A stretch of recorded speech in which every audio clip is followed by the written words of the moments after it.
তো গাইজ এই যে এই মেয়েটা বলছিল গরম গরম, মানে এত ঠান্ডার ভিতরে দেখো কি অবস্থা রাস্তায়, তো বলছে গরম গরম। তো এখন কিরকম গরম ফিলিংস কিরকম?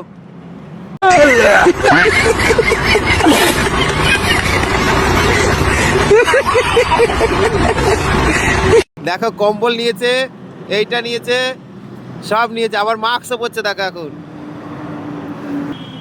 তো গাইজ বলো, এত কিছু পরেও গরম লাগছে না? ঠান্ডা লাগছে মনে হচ্ছে আরো কিছু নি, আর ও বলছে গরম লাগছে। এ কোন প্রজাতির মানুষ?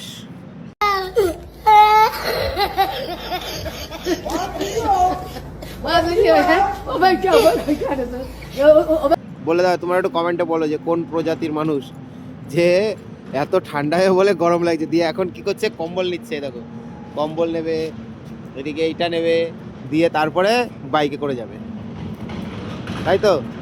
তো আজকে আবার তো বাড়ি থেকে, তো বলো গরম, বলো কি করবে? গরমের অবস্থা খারাপ, ঠান্ডা লাগছে, এখন বাড়ি গিয়ে লেপের মধ্যে শোবে। চলো, এটা হচ্ছে আমাদের ল্যাংচাকুটি। দেখো আবারও আজকে, তো আজকে চলে এসেছি, টাটা বাই বাই, আবার দেখা হবে পরে।